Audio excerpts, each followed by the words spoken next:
Boa tarde, gente. Tarde.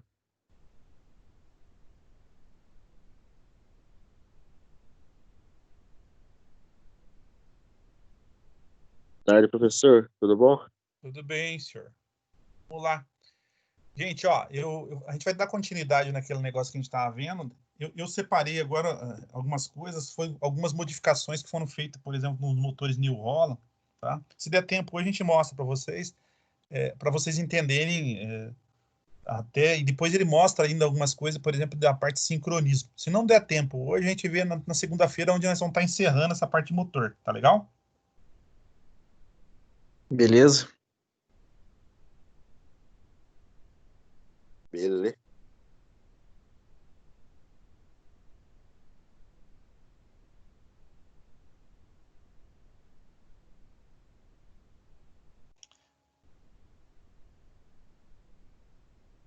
Ontem nós tínhamos parado aqui, tá? Agora, só para a gente ver aqui o seguinte, ó, a gente vai ter algumas coisas aqui, como é que funciona, por exemplo, o sistema de circuito de alimentação. Vale lembrar para vocês o seguinte, ó, nós temos aqui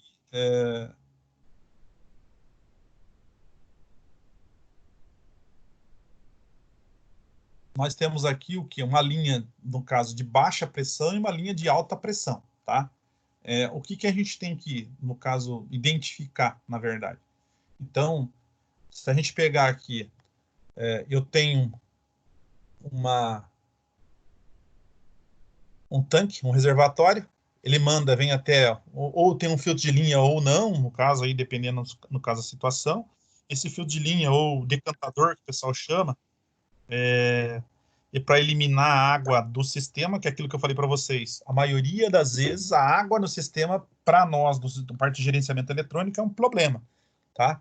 Não é só no eletrônico. O mecânico, mesma coisa, gente. Se eu pegar um mecânico e ele tiver com muita concentração de água, ele vai acabar com os bicos jetor, no caso do trator, do motor diesel, o que for, tá? A gente tem aqui, então ele chegou no filtro, esse filtro aqui ele vai alimentar cada uma das unidades. Então, essa unidade que vocês estão vendo aqui, o que ela vai acontecer? Como é um sistema que ele é bomba e bico junto, o que vai acontecer? Ele depende do acionamento, por exemplo, dessa unidade hidráulica. Então, essa unidade hidráulica ela vai pressurizar o circuito e vai elevar essa pressão aqui em torno de 1.800 bar, tá? E aí a gente fala assim, mas qual que é o tempo, qual que é a pressão de abertura, no caso de um bico injetor? O bico injetor aqui, ele dependendo do modelo, ele varia entre 250, 280 bar para abrir. Só que como ele tem restrição, aí depende, por exemplo, qual que é o motor que a gente está usando. Ele pode ter, no caso, de 5 até 8 furos aí na ponta do bico injetor, tá? E aí a restrição que ele tem de saída de pulverização tende a aumentar a pressão lá para cima, gente. Tende a aumentar a pressão lá para cima. Então, isso quer dizer que o bico aqui ele vai estar, no caso, pressurizando 1.800, 1.600 bar aqui, ó. Daí, na sequência ou na ordem, no caso de ignição, determinada por quem? Pela posição, no caso, que a gente tem do comando, tá? Então, a ordem de explosão, no caso, quem determina aí o débito é o nosso comando lá, tá? Essa pressão mínima que vocês estão vendo aqui é pressão tem de retroalimentação e pressão de retorno, que é para tanque, tá? Retroalimentação para ir, no caso da bomba, de novo, na linha e fazer, no caso, alimentação, no caso do conjunto, vocês vão estar fazendo aí constantemente. Porque o que não for pressurizado volta aqui para o retorno, no caso do bico, e acaba retornando lá para tanque. Ou, se não, para retroalimentação, no circuito de alimentação novamente, tá? Ô, professor, Oi. na flauta lá, ela tem uma válvula, né? Então, esse modelo que a gente está vendo aqui não tem flauta. Ele não é common rail. Quando ele falar em common rail, nós vamos trabalhar em cima desses 3 modelos depois, gente. Nós temos 3 modelos de injeção, tá? Que é usado nos motores diesel, tá? Então, eu tenho o modelo que é esse aqui, que é a unidade injetora, que a gente chama, ele tem a bomba de pressão e bico junto. Depois a gente tem a unidade de pressão separada, que é UPS, que é usada, no caso, pela Mercedes, foi usada em alguns motores pesados, que nem Caterpillar, tá? E DAF, então... E depois, esse mesmo que a gente está vendo aqui, ele é usado, por exemplo, na Scania, é usado na Volvo, tá? Esse de pressão única também a gente pode estar usando em locomotiva.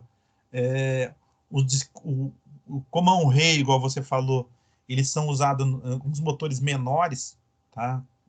De capacidade ou menos potência, porque é um sistema muito eficiente. Ele é parecido, ele é, no caso, foi uma evolução num circuito de injeção que era de um automóvel, foi passado por um sistema de gerenciamento, no caso, de diesel. E tem eficiência, tá? Porque daí você consegue trabalhar a ordem, no caso de explosão, ou a pulverização, conforme a ordem de explosão no motor, em função disso também, tá? E eu minimizo, por exemplo, o número de bombas. Então, vou ter uma bomba só que vai alimentar os 6 bicos. E quando eu tenho bomba unitária, é uma bomba para cada bico. E quando eu tenho unidade de injeção, essa unidade igual essa aqui, é como se eu tivesse uma bomba e um bico também para cada, no caso, sistema. Isso aqui é uma particularidade usada no motor cursor, os 6 cilindros. Se vocês pegar o 4 cilindros, ele já usa aí, no caso, o sistema, acho que Common Rail. Tá? E os mecânicos, aí, no caso, usa bomba rotativa ou bomba linear, e depende, no caso, da aplicação de motor. Tá? A rotativa é aquela que trabalha com um elemento só, e as linear é a que trabalha com o número de elementos igual ao número de cilindros do motor. São as bombas em linha que o pessoal fala da Bosch, tá? Ou outras marcas que tiverem no mercado. Mas as mais comuns, a CAV, a Delphi, a própria Bosch, a rotativa, elas são um pouco diferente, elas são tubular, mais tubular. E a linha é como se fosse um elemento atrás do outro. Tranquilo aí, Alan? Tranquilo. Viu, professor? Mas eu queria saber quanto de pressão que essa válvula abre ou não. Sabe me dizer? Cara, isso aí depende muito do motor para motor. Nós temos duas válvulas. Tem uma pressão, por exemplo, o que mede a pressão do reio, que é uma, e tem uma que vai liberar a pressão de retorno, tá? Então, a gente tem que ver qual que é a aplicação das duas. Normalmente, a gente tem que ter uma referência aqui, no caso, quando o cara funciona o sistema de injeção, que se a pressão tiver muito elevada, tá? Ele não entra em funcionamento. E se a pressão tiver muito baixa, ele não entra em funcionamento. Tem uma média lá que é em torno de 600, de 450 até 600 bar, ela vai estar funcionando. Tá? Isso depende, no caso de aplicação do motor. Tá? Aí tem que ver principalmente qual o modelo de injeção que a gente está usando. Se é, no caso, essa de bomba unitária, se vai ser a unidade de injeção ou um Common Rail, tá? O Common Rail tem alguns detalhes que nós vamos trabalhar em cima disso. Agora, principalmente quando você estiver vendo aquela próxima disciplina que nós vamos estar falando, gente, a próxima disciplina que a gente vai estar falando, que é a parte que fala lá em mecanização, fala a parte plantio e colheita, nós vamos trabalhar um tanto, no caso, nessa parte falando de plantio e colheita, algumas coisas sobre as máquinas, e tem uma parte que foi, no caso, destinada só para a parte de gerenciamento, no caso, eletrônico de motor. Tá? Aqui nós estamos dando uma pincelada que faz parte desse motor, mas vocês vão ver que lá tem uma referência que a gente trabalha muito bem em relação a isso aí, para vocês entenderem o funcionamento realmente do motor. Porque é assim, gente. O motor eu sei que dá muito pouco problema lá para vocês, lá trabalhando lá na manutenção. É uma regulagem, é um vazamento de água, é uma regulagem de válvula. Às vezes você tira troca um filtro, então faz aquelas manutenções básicas, né? Difícil vocês terem que fazer o motor, não é isso? Lá na concessionária, a utilização de ter que ficar fazendo motor é bem menos que você pagasse utilização de motor rodoviário, que anda aí por quilometragem, né? Então, se eu pegar lá um trator que tenha lá, sei lá, 5.000 horas, 10.000 horas, tá, de trabalho, geralmente o pessoal faz uma revisão e vê como é que está o funcionamento, no caso do motor, se não está queimando óleo, alguma coisa assim. Se tiver, no caso, em excesso, daí o camarada vai lá e vai fazer manutenção na parte do motor, não é isso? Ou se ele está fumaciando demais, aí começa a ver essas questões aí para ver o que é o problema em relação a isso daí. Eu não sei qual que é o Alan, o índice de vocês mexerem em motor lá, é alto ou é baixo? É mais baixo. É, É mais difícil você ver mexendo em motor lá. a maioria das vezes vocês mexem muito mais na parte, no caso, que é o trabalho do trator, que é a parte de transmissão e hidráulico, não é isso? Isso aí, professor, isso aí. Porque só que assim, a gente tem que ver assim, mesmo que a gente tenha um problema, por exemplo, vamos colocar assim, o hidráulico e a parte de transmissão, ela depende de quem para funcionar. Se o motor não estiver funcionando, não funciona nada, nem o hidráulico e nem, no caso, a transmissão, tá? Então, o motor ele tem que estar coerente, mas só que, em termos de quebra, na verdade, a gente vê que é menor a parte de motor do que a quebra, por exemplo, no sistema hidráulico, no sistema de transmissão, tá? Ou a desconfiguração, um vazamento, um desgaste mais acentuado, porque existe mais no caso da parte que executa o trabalho, no caso do trator, né? Ou da colheitadeira, o que for. A colheitadeira, por exemplo, às vezes dá problema de motor lá, porque se ele não tiver problema de limpeza lá, por exemplo, da parte de arrefecimento e der superaquecimento, você pode danificar o motor, às vezes funcionando. E aí, acúmulo de palha, alguma coisa assim lá, meter fogo por causa do aquecimento. Então, tem algumas coisas assim que acontecem em relação a que a gente vai vendo, né?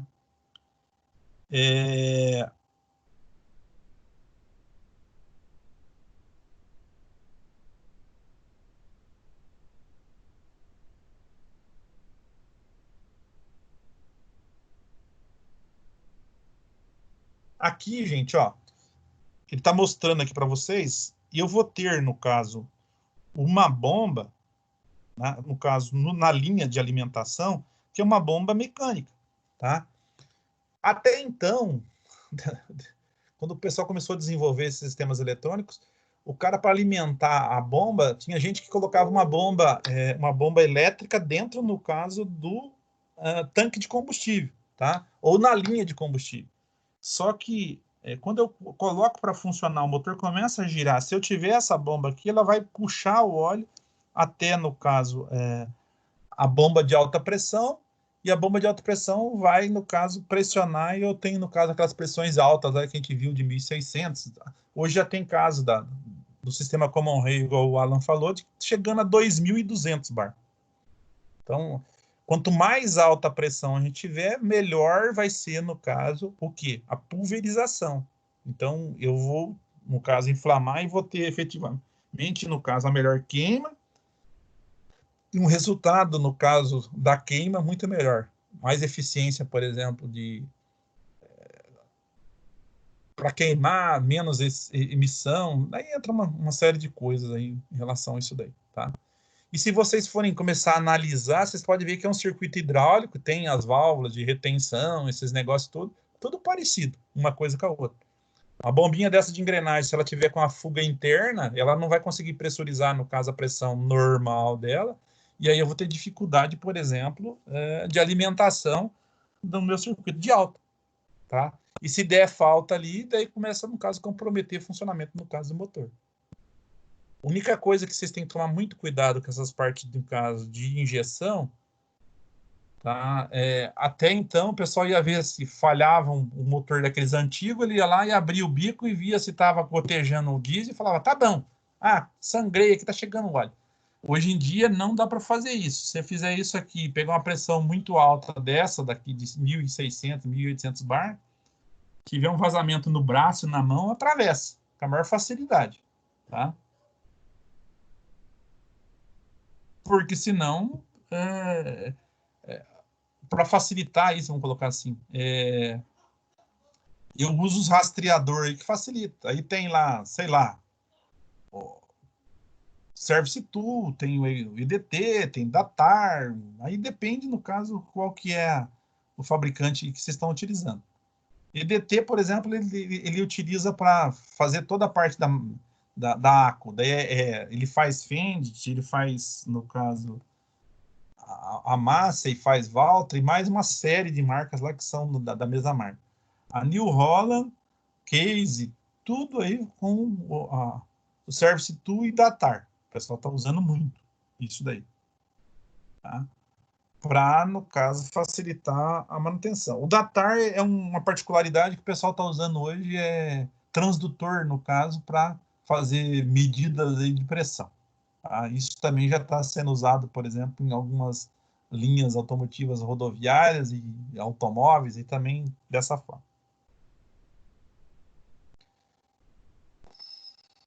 Aqui, ó,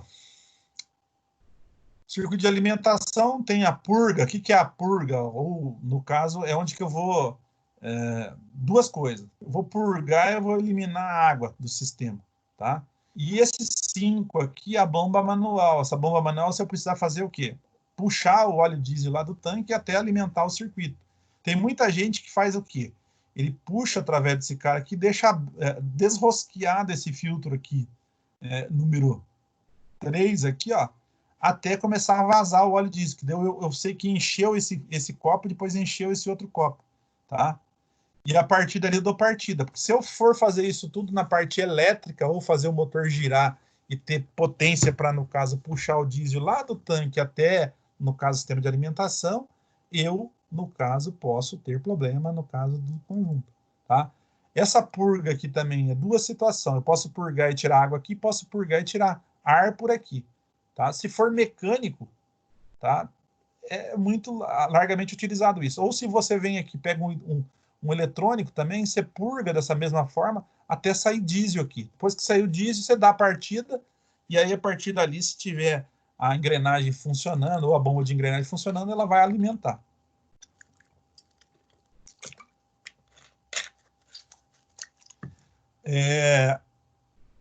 Nos sistemas Common Rail, vocês vão ver que ele tem a CP1 e CP3, que na verdade um modelo não tem bomba de engrenagem, o outro tem bomba de engrenagem, que é para alimentação. Resfriamento do módulo.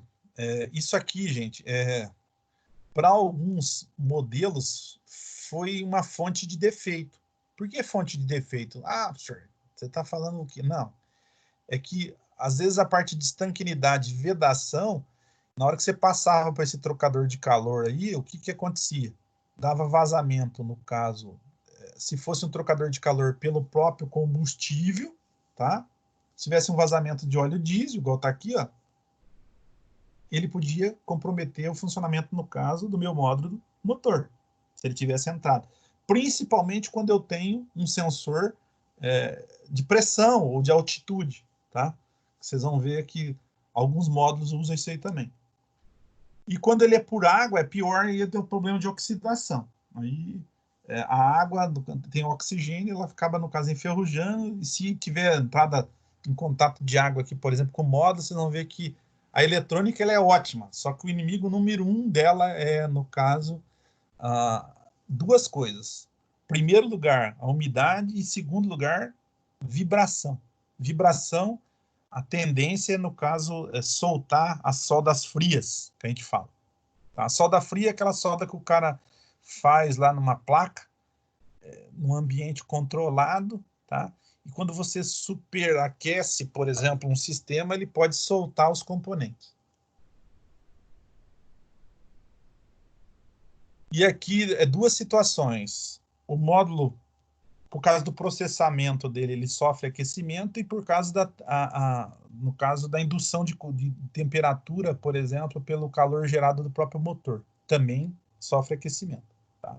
E aí ele tem que, no caso de minimizar essa temperatura, por isso que eles estão falando aqui que tem um trocador de calor. Se ele elevar demais, essa solda fria começa a soltar. Resfriamento do combustível, porque quando a gente tem calor ou diferença, no caso, no combustível, o fluxo de alimentação é diferente um do outro. Então, se ele aquece, a tendência dele é começar a borbulhar, e quando ele borbulha, ele começa a dar entrada de ar. E aí começa a poder ter falha também no sistema. Então, em alguns casos aqui, ó, o pessoal fala que eles usam aí, no caso, refrigeração, no caso do sistema de alimentação também, tá? Eu já vi caso do pessoal querer usar um artifício que é passar, tá? Isso aí foi alguns erros de engenharia, o cara passar a tubulação de combustível dentro do radiador.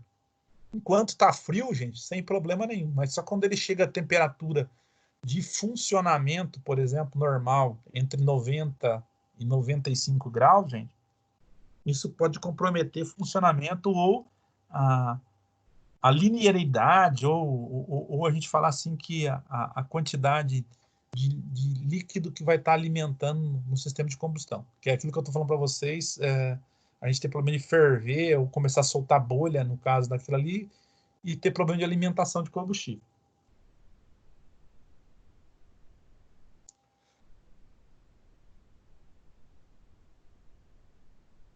Aqui já vou dar um macete para vocês. Então é o seguinte, ó.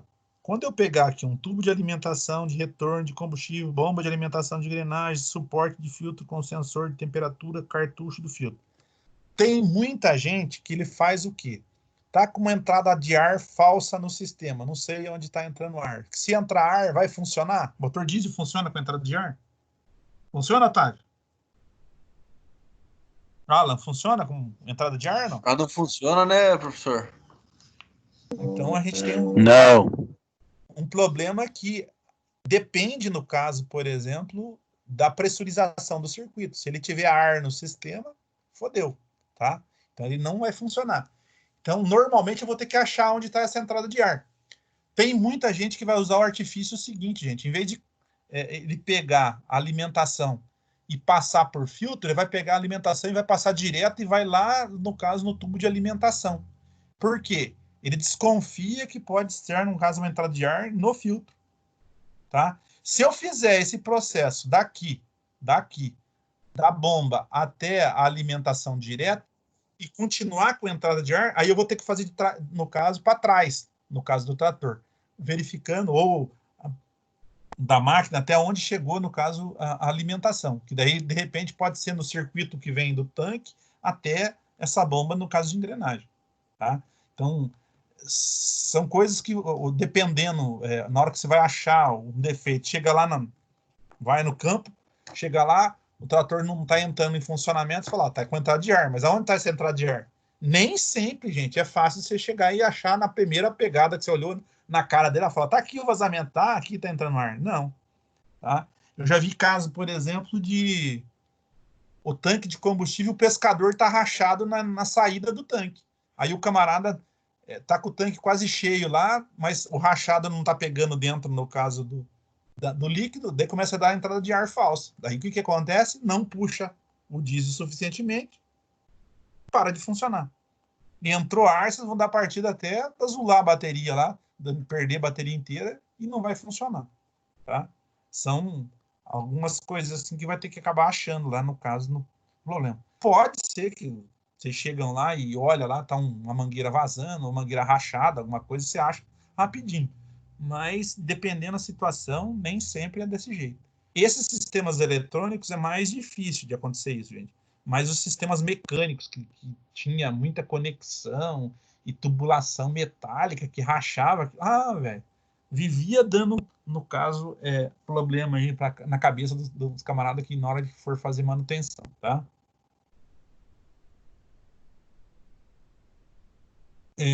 Uma coisa aí também que eu acho que vocês devem pegar no campo, quando vocês vão lá, chegar lá, o cara tem um reservatório de diesel que não é adequado. Ele Aí você pergunta, fala, quantas vezes você drenou esse reservatório? O cara fala, nunca drenei isso, não. Aí o que acontece? Onde fica a sujeira? Decanta, fica tudo no fundo. Se o cara meter a mangueira e puxar a sujeira lá do fundo e pôr para dentro do trator, vai virar aquela zona, né? Então, o que acontece? O adequado, ou se não, o cara colocar aqueles Arctic Oil lá, que o pessoal fala tanto, ou, no caso, esses aditivos que acaba controlando aí, no caso, a oxidação e a bacterização ou a parafinalização, no caso de diesel. Então, é outra situação que vocês também podem pegar que, às vezes, o reservatório que o cara utiliza lá não é adequado, tá? Quer ver? Otávio, você que está indo lá, o pulverizador eu sei que anda mais que um trator hoje, mas a máquina de colher, o cara terminou a colheita, ele esgota lá, no caso, o tanque da máquina para guardar, ou o que ele faz? Na verdade, é melhor deixar ele cheio, né? Pra não evaporar. A questão de deixar ele cheio não é tanto evaporar, é mais para ele não formar água, na verdade, dentro. Evaporar água, eu quis dizer. E na verdade ele soa lá dentro e começa a formar água. É duas situações, Otávio. A gente tem aquela limite, por exemplo, que o óleo ele vai acabar vencendo, né? Se ele ficar muito tempo, porque entre uma safra e outra, agora que nós pegamos inverno, até chegar a safra de verão, vai ficar quanto tempo parado uma colheitadeira dessa hoje? Ah, depende, né, professor? Se o cara faz a cultura de inverno ainda, É, não fica tanto tempo, mas daí fizer só de verão, daí aí, fica o ano inteiro. e aí fodeu, né? Porque o diesel acho que não aguenta isso. Um ano inteiro, nem com Act Oil, acho que não aguenta, né? Ah, Que é faz uma borra, Hã? faz Forma uma nata borra lá. embaixo. Faz uma nata, né? É, É. Então, algumas coisas assim, de repente o cara te chama lá, fala que o motor não tá pegando, isso e aquilo, ou tá falhando. Aí você vai ver essas questões de óleo aí. Às vezes tem que limpar ou tirar aquele óleo velho inteiro e limpar tudo lá para poder retornar a funcionar, né? Deve acontecer isso. Não sei se já aconteceu com vocês, mas às vezes acontece. Para o pessoal, igual você falou aí, vai parar e vai ficar por muito tempo, caminhão, por exemplo, o pessoal sempre fala para o cara deixar também cheio, igual você falou, para evitar aí a formação da umidade que vai comprometer aí o funcionamento do motor depois. Tá? E aqui fala em cartucho de filtro, gente. Cartucho de filtro é o seguinte: nós temos dois modelos. Tem os cartuchos, que é aquele que a gente troca na parte interna, e tem aqueles que é encapsulado. Encapsulado você tira e, no caso, joga inteiro fora, né? E quando é o cartucho, você troca aquele um só de papel ou aqueles que você só tira o copo na parte de baixo e troca o elemento, no caso, no meio, né? Aí depende, no caso, qual que é a aplicação que está sendo feita na máquina ou no motor que vocês estão vendo.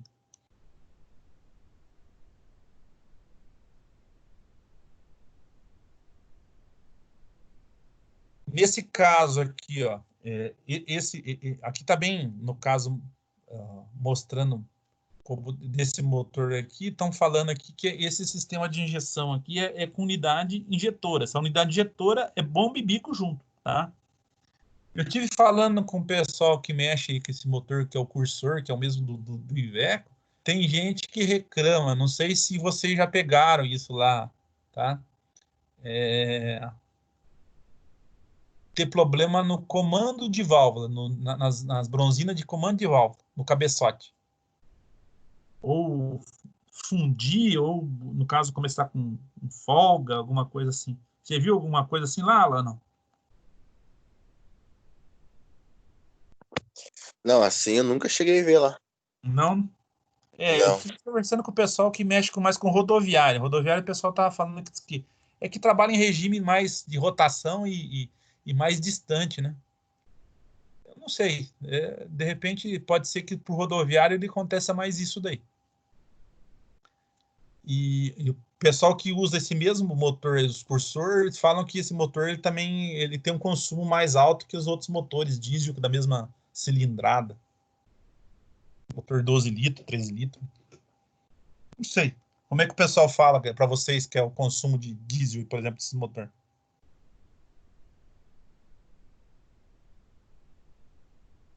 Tem falado alguma coisa, Alan? Não. O pessoal que trabalha aí. Normal, acho.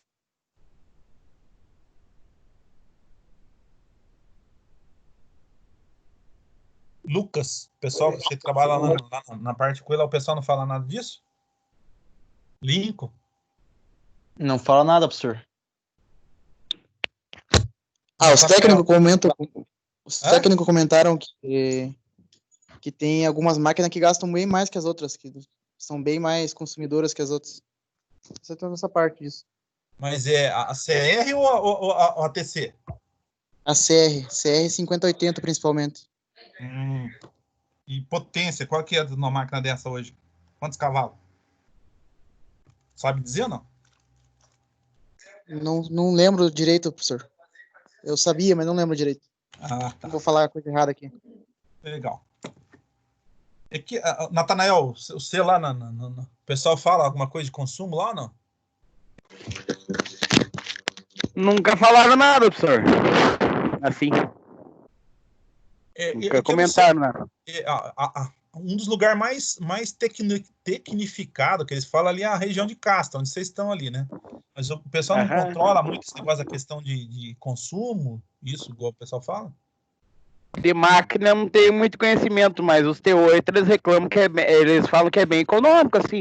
Que é o cursor 9 também, né? É bem tranquilo. Otávio, e lá os motor, esses motor novo da massa. Como é que é, professor? Como é que o pessoal reclama do consumo da massa e lá, alguma coisa ou não? Em relação ao Nunca na vida, né, professor? Viu? Massa e Ferguson é a melhor máquina que tem no mundo. Tá vendendo produto, homem de Deus? Vai ser promovido desse jeito. Quieto, rapaz. Não. Mas pior que de economia é das melhores máquinas que tem. Mas a 7 mil. A colheitadeira, você fala? Ou mesmo os tratores? O trator e colhedeira, a média da 97, 95, assim, num terreno plano é 31 litros por hectare, por hora. Porra, é bastante, né? Pois é. Você pega, eu acho que a CR aí, a 80, 90, que é equivalente, faz 50 e poucos. É diferente bastante o consumo. Que na verdade, igual eu tava falando, esse motor, o cursor, ele foi um motor que foi modificado para trabalhar agrícola. Foi um motor, na verdade, que ele era muito mais um motor rodoviário, né? E os motor, agora o Aquapower, o Sisu lá que foi usado, são motores que foram desenvolvidos exclusivamente para agricultura, né? Motor de máquina mesmo. Eu só achei estranho, eu vou falar para você, que eu não conhecia, por exemplo, da parte da Massa e da Valtra, motor 7 cilindros, que é um motor que é usado em colheitadeira, que eu vi lá. Se eu não me engano, também diz que tem uma importada da New Holland também que trabalha com 7 cilindros. Não sei. Só que não é daqui. Não sei se alguém já viu falar disso, alguma coisa assim. Provavelmente é 10,90, né, professor? Isso que eu ia falar. Mas essa 10,90 ela não é só por pedido, isso não vem aqui, não é na nacional, né? Não, tem aqui, só que é mais lá pro Mato Grosso, coisa lá. Mas plataforma do quê? 42 pés? Oi? Plataforma do quê? 42 pés daí? 45? 45? É gigante daí. Não. O Adalto tá ali. De vocês, qual que é a maior lá, Adalto? Qual que é a média? Professor, não sei, vem falar a verdade. De consumo, sim, eu não tenho noção, sabe? Mas se a maior máquina lá, 9230 também, nunca ouvi reclamação, assim, de consumo, sim. Tá. Gente, existe duas formas, não sei, o pessoal que faz agronomia já deve ter visto. Tem a forma de você fazer por hectare, igual o Otávio está colocando aí, e horas trabalhadas também, né? Então, Depende, no caso, como é que você está vendendo o teu peixe lá em relação a isso. Então, quando o cara fala em horas trabalhadas, gastou tanto, ou fez tantos hectares com tantos litros, daí também é a forma como é que os caras vendem, no caso. Então, isso chama atenção, dependendo da situação em relação a consumo de máquina. E agricultura de precisão, igual o Lucas está trabalhando ali, não sei se o Molina, você está em que área lá na Case?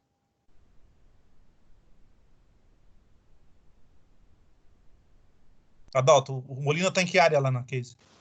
Ele mexe só com a parte de garantia, senhor. Só não, né? Com a parte de garantia, tudo com a parte de garantia. Tá. Lá não tem ninguém que está mexendo com essa parte de... Na parte da AP, não, senhor. Não tá? De nós 4 ali, não tem ninguém. Ninguém? Ah, tá. O Lucas Almeida, tem alguém... Como é que vocês fazem média dessa questão de consumo também ou não? Professor, a princípio não me recordo agora, mas eu nunca vi o pessoal comentando lá. Posso dar uma especulada, depois eu passo para o senhor, mas até hoje eu nunca ouvi. Porque hoje, em termos de custeio, por exemplo, em relação à agricultura, o pessoal já está começando a verificar tudo isso. Em relação à agricultura de precisão, depois tem consumo, por exemplo, na parte de manutenção mecânica, no caso do equipamento, né? Isso vai agregando. Quanto menos você restringir essa relação, a gente vai ter, no caso, o menos custo, no caso de manutenção, no caso do conjunto, né? E para plantar, fazer toda essa questão aí. Negócio meio diferente aí tá acontecendo e o pessoal tá correndo atrás agora, deixando mais, vamos colocar assim, monitorando muito mais, né? A questão de todo o conjunto. Professor. Oi. Lembrei, a 5080, se não me engano, ela tem 530 cavalos de potência. E ela tem um controle de emissão de gás, de gás lá, pós-combustão. Isso. Aí depende, no caso do modelo. Tem modelo que tem o Arla, tem modelo que tem EGR externa, EGR interna. É uma coisa que nós vamos comentar com vocês também, para vocês ficarem sabendo essa questão aí. Isso aqui, gente, amplia, quando você conhece essa parte, amplia, por exemplo, o conhecimento de vocês, que se um dia, por exemplo, vocês não quiserem trabalhar mais com maquinário, quiserem trabalhar com parte rodoviária, é o que pega a parte de gerenciamento, vocês têm ideia. Gerenciamento e sistema pneumático, no caso da parte de freio. Transmissão de caminhão, transmissão, por exemplo, de rodoviário, é bem mais simples que vocês trabalharem, por exemplo, com a transmissão, por exemplo, de trator, tá? O caminhão, aí, o máximo, vocês vão se limitar, aí ele vai ter o sistema automatizado dele lá, que é com 12 e com 16 marchas, só. Não é o que vocês estão vendo aí, no caso, trator com 24, com 18, 12, e depende, no caso, frente para trás, não é assim que funciona. Também, no caso, para rodoviária, tem algumas coisas assim, limitação em relação a isso daí, tá? Agora, se vocês forem para a área de construction, que daí é hidráulica e veículo, no caso, trator de trabalho também, aí o troço também começa a pegar, e pega doído também. E para quem gosta de náutica, e também o troço vai longe, tem que conhecer muito a parte de motor. Que a parte de transmissão dela é mais sossegada.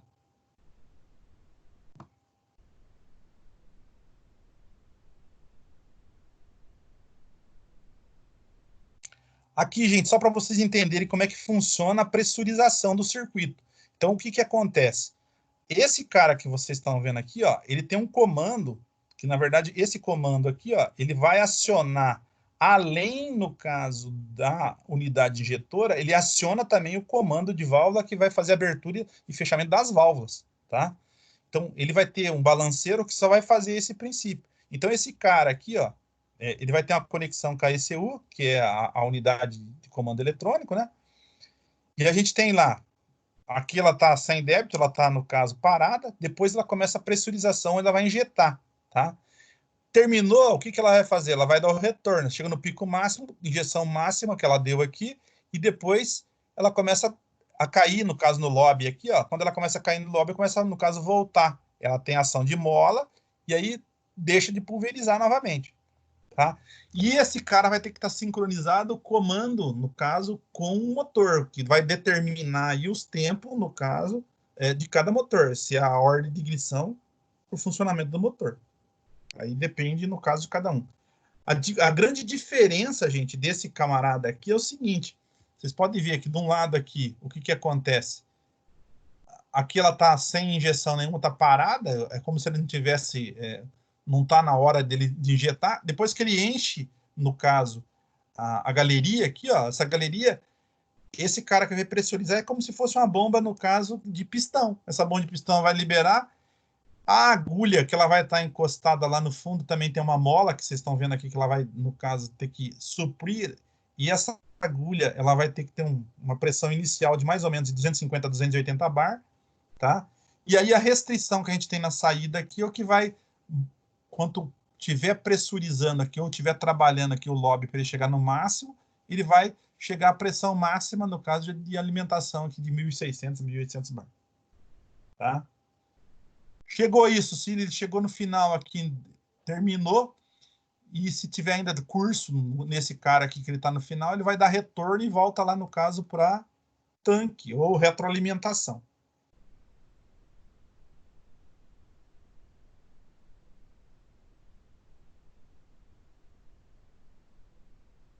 Aqui só para a gente entender, então tem a eletroválvula, que esse cara aqui, essa eletroválvula, a função dele é mandar uma tensão suficiente para poder alimentar o circuito e auxiliar na abertura, no caso, do elemento. Então, eu tenho o elemento de bombeamento, que é esse cara, e o pulverizador ou injetor, que é esse cara, tá?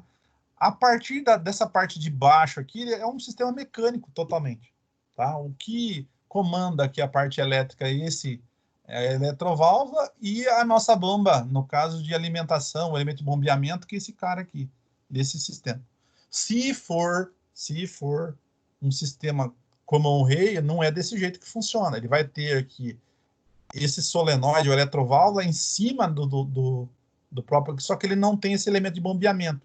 O elemento de bombeamento ele é uma bomba, no caso de recalque, que é colocado em outra linha. Vai fazer outra função.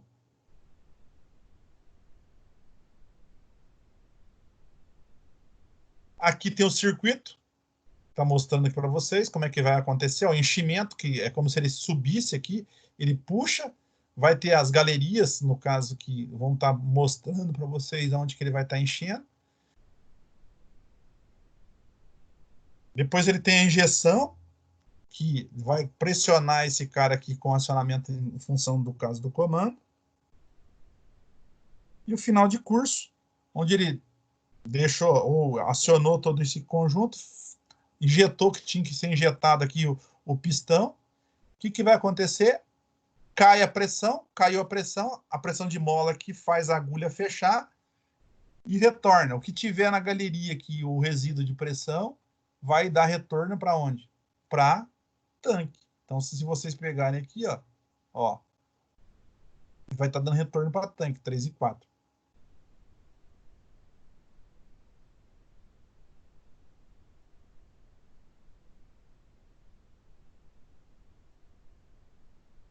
Aqui ele mostra todo aquele processo que estava precisando de realimentação para vocês. O comando está aqui, vai fazer acionamento do conjunto. Não foi injetado, ele vai fazer a retroalimentação, volta lá e vai ficar fazendo um ciclo vicioso, na verdade, esse cara. Então, aqui, ó, alimentação normal, vem aqui, vem para a bomba, no caso de engrenagem. A bomba de engrenagem vai mandar a pressão até o filtro. Do filtro, ele vem aqui e vai alimentar, no caso, a galeria, vem, aciona, pressuriza, depois daqui ele retorna novamente e faz a retroalimentação. E fica fazendo isso aí até que o motor pare totalmente, ou você desliga o motor. Tá? Esse aqui é um exemplo do motor cursor, mas tem motor que trabalha com outro sistema de injeção.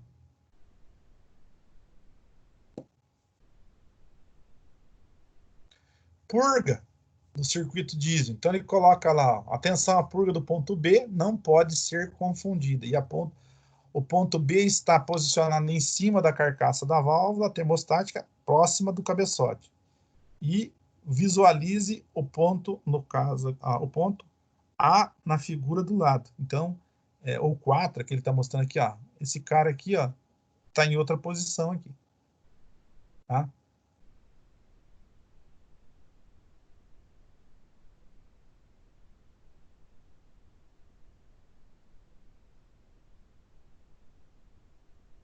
Saiu do sistema de alimentação, tem o sistema de arrefecimento. O sistema de arrefecimento dele depende do quê? Ó, nós temos aqui a bomba d'água, que vai fazer circulação da água dentro no caso do motor, e depois a gente tem o ventilador lá, ou o eletroventilador, que vai o quê? Puxar ar frio, no caso de fora, ou externo, para cima do radiador, tá? Para, no caso, diminuir ou fazer a troca de calor. Se for uma colheitadeira, tem um sistema que faz a limpeza lá para, no caso, evitar que acumule palha, alguma coisa, para não ter restrição na passagem, no caso, do radiador. Senão vou ter problema de superaquecimento do motor.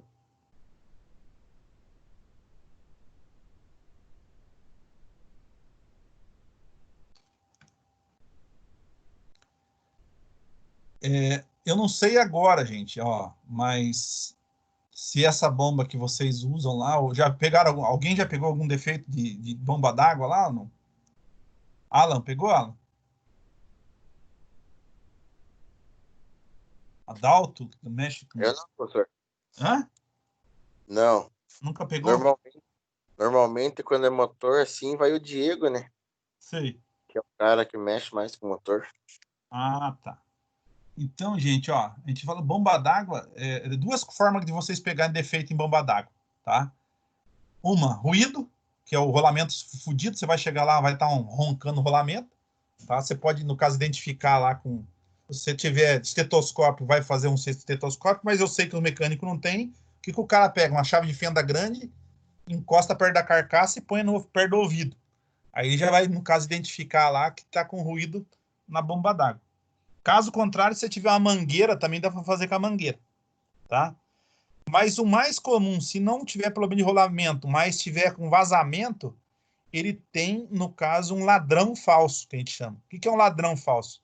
É um furo na carcaça que, no meio desse cara aqui, ó, bem aqui no meio da bomba, existe um negócio que a gente fala que é selo da bomba. Esse selo da bomba estoura e aí começa a vazar, tá? E aí o que acontece? Ele não joga para dentro do motor, ele joga externo e começa a gotejar em algum lugar ali embaixo do motor, alguma coisa assim. Existe aquela questão que às vezes ela pode estar vazando parada e existe aquela questão quando ela está muito ruim, que em funcionamento ela sai uma bica, tá? Aí depende, no caso, como é que está a situação desse selo do motor aqui, tá? A vazão da água aqui que vocês estão falando aqui é 483 litros por minuto. Na verdade, gente, a rotação do motor é alta e ela tem no caso, um diâmetro diferente aqui, e às vezes eu posso ter multiplicado a rotação. E aí o que acontece? É justamente para a água não ficar parada dentro do motor, porque senão vai ter um aquecimento muito rápido. Então, quando a gente pega a água, faz ela circular, demora mais tempo, no caso, para ela, no caso, aquecer, tá? Eles falam aqui centrífugo de alta vazão. O que é centrífugo? Aí depende o posicionamento da bomba e a forma como é que tem esse rotor. Existe a rotor que a gente fala que a bomba é premente e outro, no caso, é centrífuga. Uma, ela puxa a água do radiador e manda para o motor. Então, o fluxo de água fria é melhor para puxar e mandar. E existe a premente, que ela puxa a água do motor quente e manda para o radiador, tá? Então, ela tem outra forma de, no caso, estar trabalhando, mas isso aqui, quem, no caso, determina é o posicionamento desse rotor que ele tem no sistema. Ou ele está puxando ou ele está empurrando. Aí depende, no caso, muito a aplicação e a forma, no caso, que a gente tem de bomba d'água, tá? E aí, problema de selo, alguma coisa que tem no bloco, se o cara não coloca aditivo de radiador, isso aqui vai ter problema também no caso de oxidação, danificar esse selo e começar a dar problema de vazamento.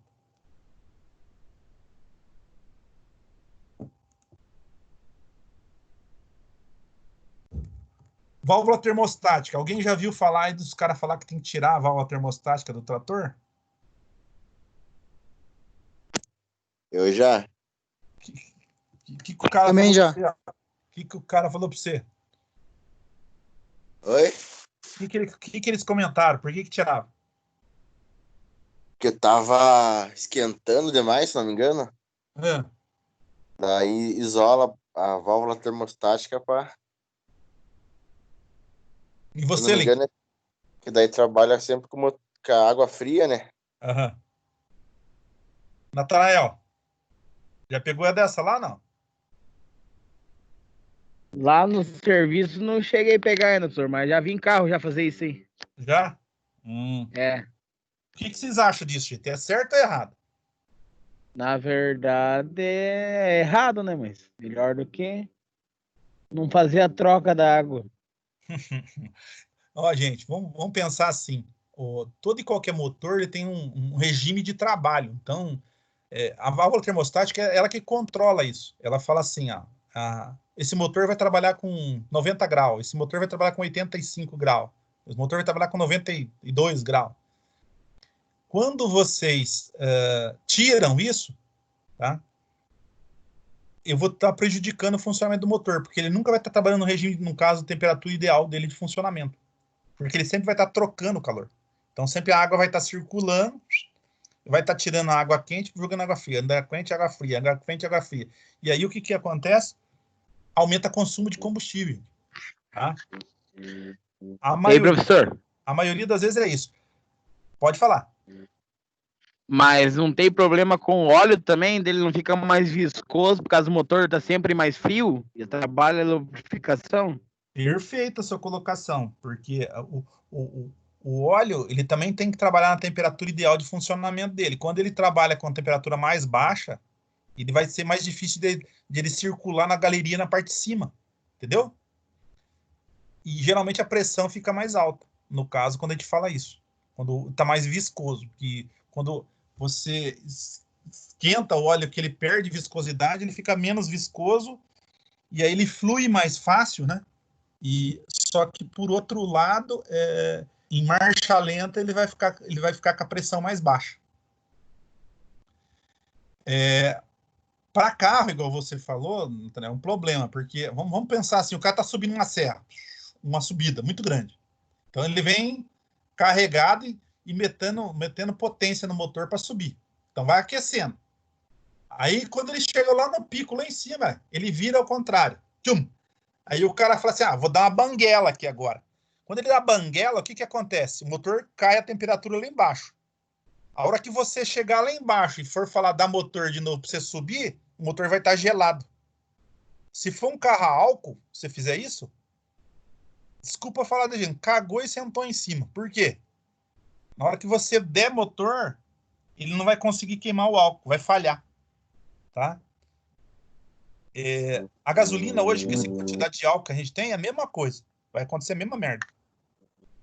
Então, o adequado é sempre que a gente mantenha isso daí, igual você está falando aqui. Esse de tirar a válvula termostática, se vocês identificaram que não está circulando a água, tem muita gente que faz isso. Daí ele vai lá e tira a válvula termostática. Mas se eu tiver, por exemplo, com uma bolha de ar no meio do sistema, ela também não circula. Então, vocês já viram falar do cara falar assim, sangra lá o radiador. Já viram falar isso ou não? Sangrar o sistema hidráulico. Já. Sangrar o sistema hidráulico, o cara tira ar. Eu vou sangrar o sistema, no caso de radiador, eu vou tirar o ar do sistema. Se tiver ar também, ele não circula água. E daí vai ferver o motor também. E isso é válido para qualquer motor. Seja ele diesel, gasolina, o que for. Se vocês deixarem ele com ar dentro do sistema, pode estar a melhor válvula termostática, 100% nova, zero. Se você não sangrar e ele tiver bolha de ar, o motor vai ferver. Parado. Tá? Então, por isso que o pessoal de vez em quando fala que sangra, tirar o ar do sistema, ele vai na parte mais alta do motor lá, abre e vai colocando água até vazar água naquela posição. Vazou água naquela posição, está sangrado. Uma torneira, um selo, sei lá, uma mangueira mais fina, numa altura maior, vocês vão fazer dessa forma. Tá? O certo, no caso, se você pega um negócio que não está circulando, vocês vê se não tem entrada de ar. Se não tiver entrada de ar e a válvula estiver travada, aí, numa situação lá do campo que você precisa fazer, você vai lá e tira a válvula termostática. Dá para fazer até um teste, ver se na hora que vocês tiraram, se ela estiver quente, ela está aberta ou não. Ou se não, depois vocês têm que fazer um teste fora. Ferver a água lá, ver se ela está abrindo ou fechando. Se ela não estiver abrindo nem fechando, aí a válvula está travada, fechada, né? É mais difícil. É mais fácil ela travar aberta do que travar fechada. A não ser que escapou alguma coisa no meio do motor, alguma coisa, algumas mangueiras de radiador, ela vem com uns arame dentro para ela não fechar na hora da sucção. Apodrece aquilo, ela começa a andar com esse pedaço para dentro, no caso, ela vai lá e bloqueia, no caso, a válvula termostática. Então, pode ser um defeito que vocês peguem futuramente, alguma coisa na máquina, ou trator, sei lá. Tá?